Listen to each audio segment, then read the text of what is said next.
തിരുവനന്തപുരം കോർപ്പറേഷനിൽ കോൺഗ്രസിന് തിരിച്ചടി. മുട്ടടയിലെ സ്ഥാനാർത്ഥി വൈഷ്ണയുടെ പേര് വോട്ടർ പട്ടികയിൽ നിന്ന് നീക്കി. ഇതോടെ വൈഷ്ണയ്ക്ക് മത്സരിക്കാനാകില്ല. അപ്പീൽ പോകാനാണ് UDFന്റെ തീരുമാനം.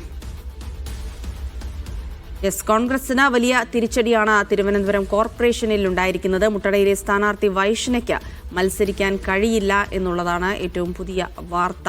വൈഷ്ണയുടെ പേര് വോട്ടർ പട്ടികയിൽ നിന്ന് നീക്കിയിരിക്കുന്നു. സഫാൻ VP വിവരങ്ങൾ നൽകും. സഫാൻ, കോൺഗ്രസിന് തിരിച്ചടിയാവുന്ന നീക്കമാണ്. എന്താണ് പേര് നീക്കിയതിന് പിന്നിൽ എന്നാണ് പറയുന്നത്?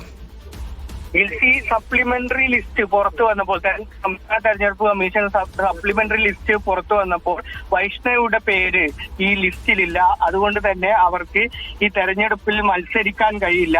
വോട്ടർ പട്ടികയിൽ പേര് ചേർക്കാൻ നൽകിയ അപേക്ഷയിൽ തെറ്റായ മേൽവിലാസം നൽകിയെന്ന് CPM ബ്രാഞ്ച് സെക്രട്ടറി പരാതി നൽകിയിരുന്നു. ഈ പരാതി തെരഞ്ഞെടുപ്പ് കമ്മീഷൻ അംഗീകരിച്ചതിന്റെ പശ്ചാത്തലത്തിലാണ് ഇപ്പോൾ ഇങ്ങനെ ഒരു പ്രതിസന്ധി കോൺഗ്രസിന് മുന്നിൽ വന്നിരിക്കുന്നത്.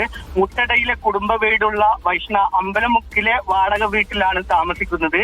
എന്നാൽ തെരഞ്ഞെടുപ്പ് വോട്ടർ പട്ടികയിൽ സംസ്ഥാന തെരഞ്ഞെടുപ്പ് കമ്മീഷന്റെ വോട്ടർ പട്ടികയിൽ പേര് ചേർക്കാൻ നൽകിയ അപേക്ഷയിൽ ഈ മേൽവിലാസം തെറ്റായി രേഖപ്പെടുത്തിയെന്നായിരുന്നു CPMന്റെ പരാതി. ഈ പരാതി അംഗീകരിച്ചിരിക്കുകയാണ്. എന്നാൽ കഴിഞ്ഞ ലോക്സഭാ തെരഞ്ഞെടുപ്പിലടക്കം ഈ വൈഷ്ണവ് വോട്ട് ചെയ്തിരുന്നു. ഇതടക്കം ചൂണ്ടിക്കാണിച്ച് ഒരു അപ്പീൽ നൽകാനാണ് നിലവിൽ UDFന്റെ തീരുമാനം. അതിനുശേഷമായിരിക്കും ഇപ്പോൾ ഈ സ്ഥാനാർത്ഥിത്വം പിൻവലിക്കുന്ന കാര്യം അടക്കമുള്ള കാര്യങ്ങൾ കോൺഗ്രസ് തീരുമാനിക്കുക. കോൺഗ്രസിനെ സംബന്ധിച്ചിടത്തോളം വലിയ ഒരു തിരിച്ചടിയാണ്. ഒരു യുവ സ്ഥാനാർത്ഥി KSUവിലൂടെ വളർന്നു വന്ന ഒരു പ്രതിനിധിയെ സ്ഥാനാർത്ഥിയാകുന്ന തരത്തിൽ വലിയ രീതിയിൽ ശ്രദ്ധിക്കപ്പെട്ടിരുന്നു.